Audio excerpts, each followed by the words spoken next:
To add lang, no, wala naman po atang SPA or asset na mag-aamin, di ba? So, like what Congressman Jill said, the evidence could speak for itself. And nakikita natin na marami siyang hindi alam, di ba? Maraming hindi nasasagot and hindi siya credible as a person in her statement. So, let's see kung anong mangyayari, ano pa ang mga mahahanap at makikita ng mga pieces of evidence. But like I said, diba, simple lang, wala naman pong aamin na meron silang ginawang masama or isa silang asset or SPIA at the end of the day. Just to add, sir, kasi nung nagkaroon ng Senate inquiry, maraming natanong, hindi niya nasagot. By the time na sumagot siya, puro kwento na lang yung sinabi. I think more than kwento, she should show evidence of such na, para paniwalaan siya. Yung katabi ko, isang magandang abogada. Alam niya na dapat evidence, hindi kwento. Doon sa amin sa Tondo, may kasabihan, puro wento, walang wenta. Kailangan magpakita ka ng ebidensya para mapaniwalaan ka ng ating bansa. So, kung hindi po siya spy or asset, baka tourist. Ano? Baka po. So, I would like just to comment about that issue because kung dito nga po sa Kongreso ay meron pong procedure on granting Filipino citizenship, no? The naturalization process. Ipinapasa po yan ng Kongreso. So dito, mukhang dubious at questionable because of the late registration. So kung yung nakikita ho natin dito, baka circumvention ito ng ating pong saligang batas at ng mga administrative process. So a foreign individual can just conveniently registered her birth late and the local civil registrar will issue a birth certificate and that will be properly recorded in the PSA. And the basis of that documents, he can ask and apply for issuance of a Philippine passport. So for all intents and purposes, she or he is a Filipino citizen. So nakaka-alarma po ito, no? Na baka gawin itong mga modus or scheme ng ibang mga foreign individuals na gusto po na gumawa ng mga illegal activities dito sa ating bansa. Ako, dagdagan ko lang ulit yung sinabi na ating mga kasama dito. Itong si Mayor Alice Guo has been identified to be an associate of two Chinamen, no, na nahuli sa Singapore for money laundering. So malaking issue yun. So dapat talagang masilip dahil unang-una yung nagiging modus kasi ng mga Chinese ngayon na kumukuha ng Filipino citizenship, no, doon sa sinasabing late registration. Hahanap sila ng local civil registrar, karamihan dito ay sa probinsya, magpapa-issue sila ng certification that they were born in that barangay, ganitong date, at ang magtataka tayo dahil puro lahat sila late registration. Lahat po sila pinanganak sa Comadrona. Wala hong pinanganak na ospital dyan. So, again, no, that's an alarming information that we should all look into. Marami na hong issue tungkol sa fake Filipino passports na nai-issue dito sa mga ito. Not fake, no? Authentic, original Filipino passports, pero spurious and dubious yung mga supporting documents that they submitted. Lalong-lalo na yung birth certificate. Lahat po yan, pinanganak, Comadrona, lahat po yan sa probinsya, lahat po yan ay late registration. So again, no, that's a cause for alarm. That's why dun sa investigation ni Congressman Paduano, isa yun sa usapin na sinisilip po natin. Thank you po. Thank you, Ellison. From PTB4, Melalis Moras, please proceed with your questions. Hi, good morning po mga Kongs. Balikan ko lang po ng konti. May mga konting follow-up lang po about sa bagong leadership ng Senate. Unahin ko lang po for Congressman Barbers and others may also respond.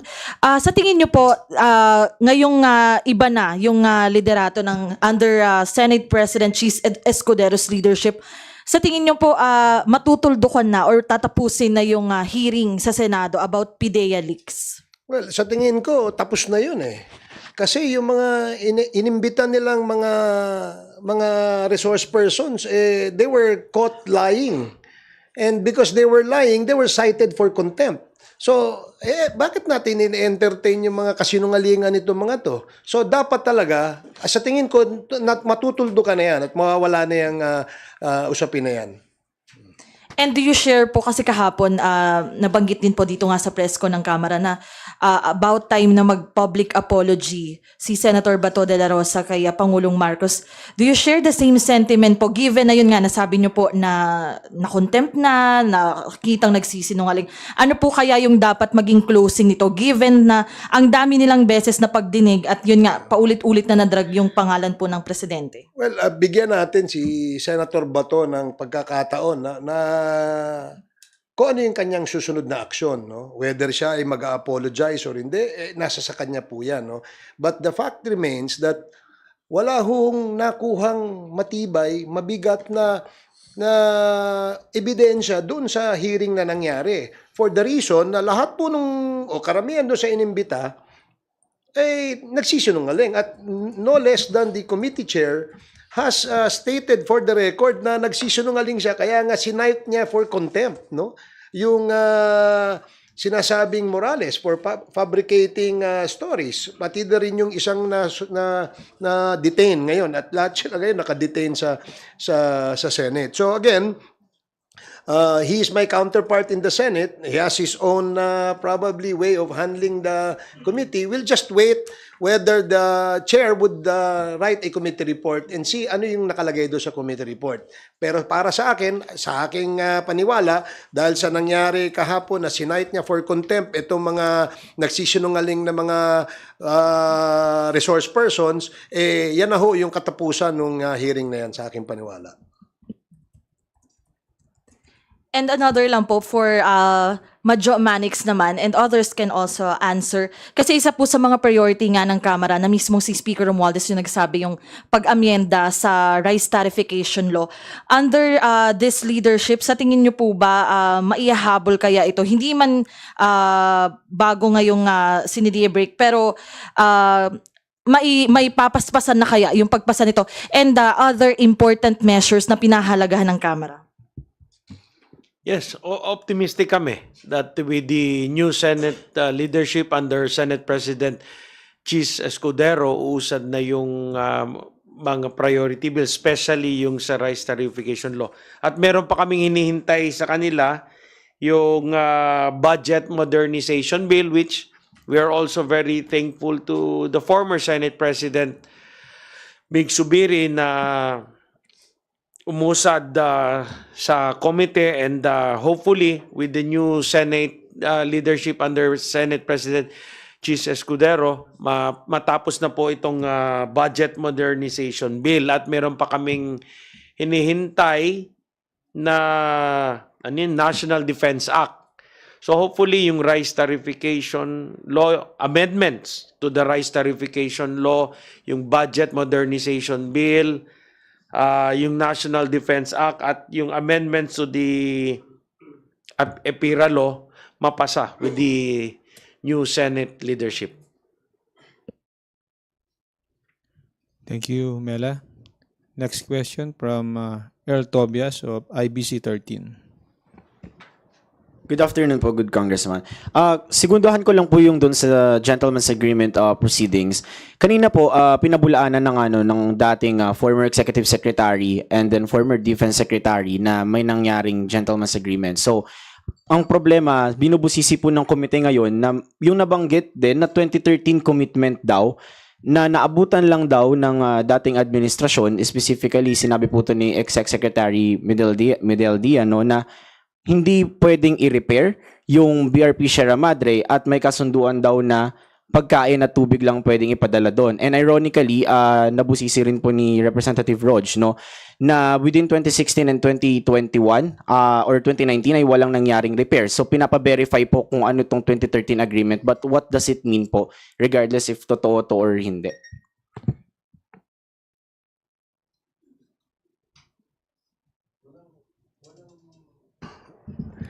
Well, hindi, kasi kung hindi na-repair yan for the last 6 years, there probably is an agreement, no? Or was an agreement. So, bakit naman hindi?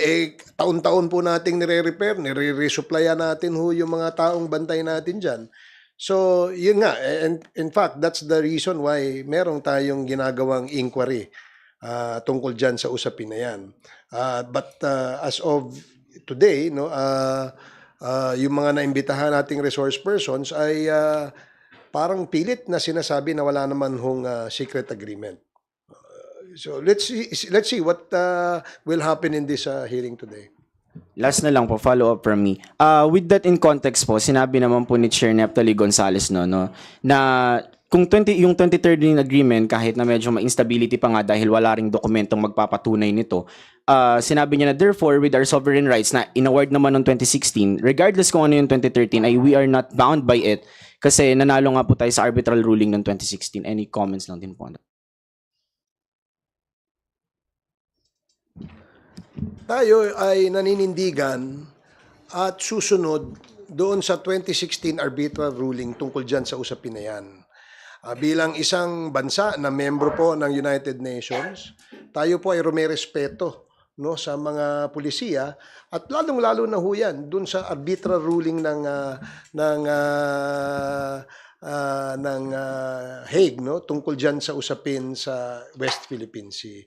And because of this, we claim and we insist that we have sovereign rights over these areas. At tama lang ho yung direksyon natin ngayon na talagang pinaninindigan natin dahil atin po yan. Una ka lang, sir. Amadjo, we still have 3 more questions. I think if you have another schedule for this afternoon, you may excuse yourself, sir. I'd like to be excused. May mga committee chairman naghihintay. At may isa, yung Committee on Ethics chairman, gusto ko kasapin. Baka yun na yung report nila. Ha? So, thank you. Good morning. Thank you, Majority Leader Manix Dalipe, for joining us. Okay. Okay, next question from Mr. Terence Grana of Armed Forces Radio. Thank you, Madjo.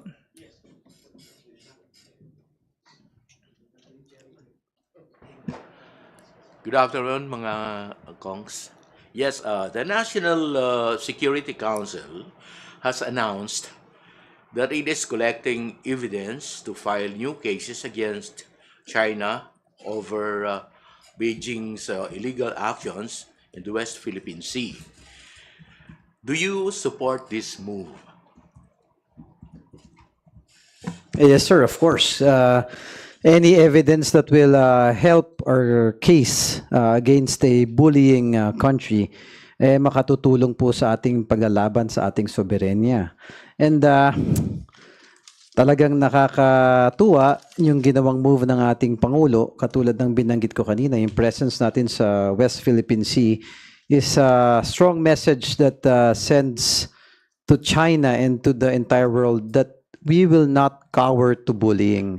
So, ako tuwan-tuwa lang ako kay Presidente at lahat ng moves ng mga iba-ibang ahensya ng ating pamahalaan is synchronizing all its efforts para malabanan natin ang bullying galing sa ibang bansa. Thank you.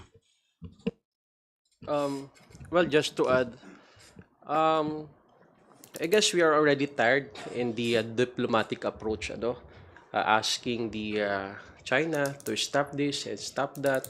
So I guess this is a positive development on the part of the administration to collect pieces of evidence so that we can file a case against China. Ito po ay pagpapahayag na hindi po tayo papayag sa anuman pong mga pambubuli na ginagawa po ng isang mighty country katulad naman po ng China. So I guess this is a positive development on the administration wherein they're leading our country in making a more credible and more decisive step in asserting our rights in the West Philippine Sea. To add na lang, even with the arbitral ruling, right? Alam naman po natin ng buong mundo na we are in the right. And with this development, before nga naman filing any cases, you really need to have proof and a lot of pieces of evidence. Hindi naman pwedeng basta-basta. At nakikita naman natin na we do not fight violence with violence. Itong mga pambubuli na ginagawa sa atin, we will defend ourselves, pero sa tamang pamamaraan. And this is one of the things now, it's a good development na tinitingnan at sinisigurado sa mga tao na hindi tayo papayag basta-basta na ginaganyan tayo, binubuli po tayo, but we will do it also in the right manner, in the right way, with respect to our international relations and international laws. Thank you. Next question from Ed Galvez of FEBC Radio. Good morning, sir. Para kay Kong Ace, sir, balik tayo doon sa structure sa China na tinatayo ng China. Kung nagkaroon tayo ng isang elected mayor sa Tarlac na ngayon lang natin nalaman, hindi imposible ba na yung mga tinatayong structure sa China shabu laboratory na? Meron na ba kayo natanggap na report ito? Hindi imposible yun, no? Hindi sa akin palagay, hindi naman siya imposible na kung ano yung plano nila doon, tayuan nila ng ganong klaseng laboratorio rin doon. In fact, they have recognized and they identified that the area where these islands are situated are strategic, you know, both militarily and economically and siguro and commercially. No, yung commercial doon, baka isa na yan no, sa naiisip nilang pwedeng gawin doon siguro, magtayo ng laboratorio. Thank you. Last question from Joy Cantos of Filipino Star ngayon. Kay Congressman Barbers. Sir, may report po kayo ng moonlighting ng mga policemen sa mga POGO officials na nag-escort daw po. Yung mga POGO officials po and members, involved po sila sa kidnapping for ransom, murder, sex trafficking, and other crimes. So meaning may possible knowledge sila and involvement. So ganun po kalala yung breach of discipline? Oo, nakakalungkot isipin na yung ating mga SAF, no, yung mga membro ng ating Special Action Force sa Philippine National Police ay ginagawang bodyguard nitong mga inchik na ito. No, I'm referring to the mainland Chinese. Ito yung mga POGO operators na pupunta rito. No? Isang malaking kasalanan para sa liderato ng Special Action Force na protektahan mo yung mga kalaban ng bayan. No, kagaya nga ng nasabi mo, Joy, itong mga karamihan sa nag-ooperate ng POGO ay involved sa mga kriminalidad, yung criminalities, no, kagaya ng kidnap for ransom, meron pang murder dyan, meron pang torture chamber silang ginagawa doon sa kanilang lugar. So, I guess, napakalaking kasalanan para sa Philippine National Police na payagan yung ganyang klaseng moonlighting na ginagawa ng kanilang kawani sa hanay ng Philippine National Police. So, dapat kasuhan yung mga yan. Sir, mayroon din pong report na a number of Chinese were able to enter Davao, acquired a birth certificate, Filipino birth certificate, and even put a business there. Is it alarming po kasi napakarami daw po nito? Ay, hindi lang sa Davao yun, sa buong Pilipinas. In fact, ngayon, yung kagaya nga ng ating panawagan nung kamakailan, na meron pong nakarehistrong mga estudyante raw sa isang universidad dito sa atin sa North, no, sa Cagayan. And the number is quite alarming considering na sa dami-dami ng pwede mong pag-enrollan, kung ikaw ay banyaga o ikaw ay dayuhan at gusto mo mag-aral sa ibang bansa, hindi po ba dapat ang inyong i-enrollan yung mga university na malalaki dito sa ating bansa, no? Hindi dun sa napakalayong lugar sa Metro Manila. At ganun sila karami, no? That issue will be taken up in the Committee on Justice when we resume with the hearings on the influx of Chinese dito sa atin. Tama kayo, karamihan ng pumasok dito ay tourist at para ma-extend po yung kanilang visa, pagka ito'y nag-expire, meron mo silang kausap na taga-tiwaling kawani ng Bureau of Immigration at ini-extend yung kanilang visa into a student visa. Kaya ganun ho karami, no? Base sa datos na nakuha namin, 16,000 ang naka-enroll na Chinese sa universidad dito lang sa Luzon. 16,000 po yan, napakalaking number. At masteral courses po yung kinukuha. At karamihan mo sa kanila ay hindi naman marunong mag-isalita ng Ingles. So talagang nakakapagtaka. Nakakakuha ho sila ng fake documents to prove that they are Filipino citizens, gaya ng birth certificate. At ang malungkot, nakakakuha ho sila ng Filipino passport, nakakakuha sila ng driver's license, nakakakuha ho din sila ng gun license. So yun ang malungkot. Kapag ito'y nakahawak ng mga armas, magtaka na tayo.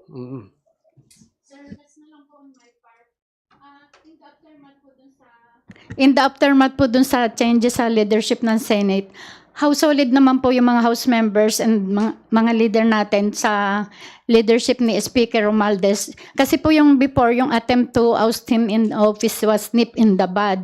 Mayroon po bang mga disgruntled solo at this time na possible na mag-spark ng another movement dito sa House?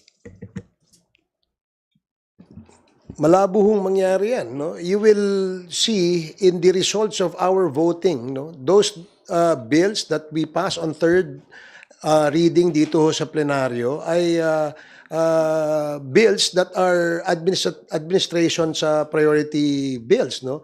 And because of the leadership of Speaker Romualdez, kumukuha ito ng mahigit 90% suporta mula ho sa members ng mababang kapulungan. And almost all bills that we pass on third reading, hindi ho bumaba ng 200 boto ang nakukuha ang boto nito na pabor, no? And this is a manifestation that there is a full support and trust and confidence dun sa liderato ni Speaker Martin Romualdez. Well, dagdag ko lang din yung isa sa mga patunay na kung saan maganda po ang liderato ni Speaker Martin Romualdez, because some of the members of the 19th Congress has already shifted and transferred to Lakas CMD. So yan po isa sa mga patunay na talagang suportado nila ang liderato ni Speaker Martin. In fact, if I'm not mistaken with the numbers, 100 of the incumbent members of the House of Representatives belong to the biggest coalition, which is Lakas CMD. So I guess the possible change of leadership is very impossible as of this moment.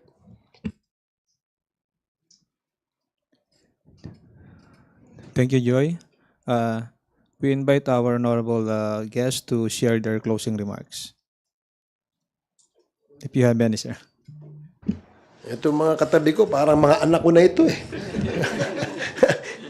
Okay, maraming salamat sa ating mga kaibigan sa media sa pagbibigay ng opportunity para to clarify certain issues that we need to inform the Filipino people. Tayo po dito sa Mababang Kapulungan ay nagkakaisa at tumutulong ho at sumusuporta sa administrasyon ng ating Speaker Martin Romualdez at ang ating presidente na si President Ferdinand Marcos Jr. So makakaasa po kayo na ang inyong House of the People will always prioritize all measures that will uplift and alleviate the lives of our poor Filipinos as well as uplift the lives of ating mga kababayan. Maraming salamat. Well, first of all, I would like to thank the leadership for asking me to be part of this young guns, who is being a member of this young gun and being the part of the press con, so that we can also voice out and express our sentiments. No, and I guess the Filipino people deserve to be informed of all the matters of public concern. So most likely after the adjournment, we'll be back in our own districts and provinces.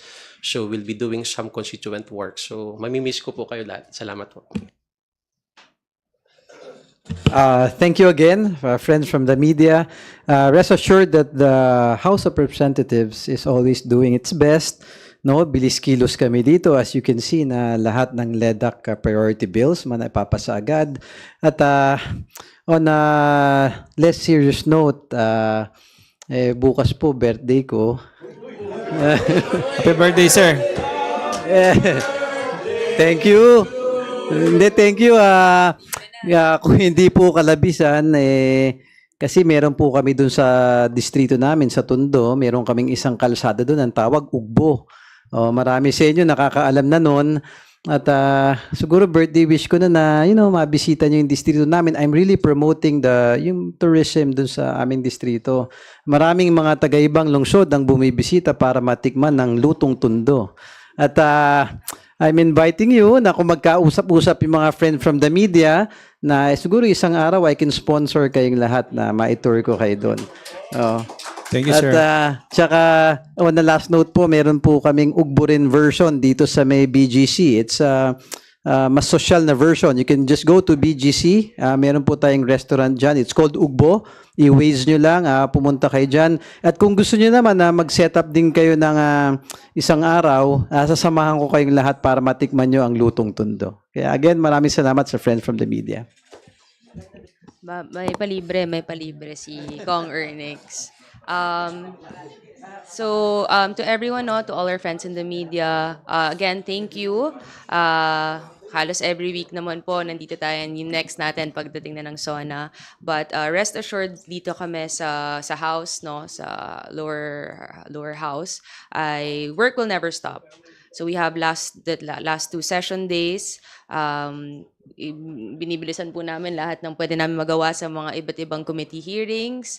At even with that, pagkatapos po nun, we will be doing continuous work to give back to the people and to support, of course, the programs of this administration na napaka generous sa ating mga mamamayan, sa ating taong bayan, and especially with our leadership sa pamumuno po ni Speaker Martin Romualdez, ang leader po ng House of the People. So maraming salamat, and I wish everyone a good lunchtime. Magpalibre na lang po kayo kay Kong Ernix. Happy birthday. Yung Thank you. po pala, yung June celebrants na accredited house media, meron pong lunch para sa kanila, sir. You may join them, sir. Kong Dionisio. May pakiusap lang ako, Ryan. Yes, sir. Kasi pagka may press con, puro young guns ang nahalata tuloy tayo. Young Young guns ones. and Old Spice na lang ilagay nyo Oo dyan. nga. Para alam na nila yun. Si Kong Ace nga pala ang isa sa mga members ng Spice Boys. 11th Congress. 11th Congress. Nakobera natin si Kong Ace noon. Thank you again to Majority Leader Dalipe, Chairman Barbers, Deputy Majority Leader Nograles, Assistant Majority Leader Dionisio, and Assistant Majority Leader Bungalon for joining us today. Have a great day ahead to everyone. Maraming salamat po ulit.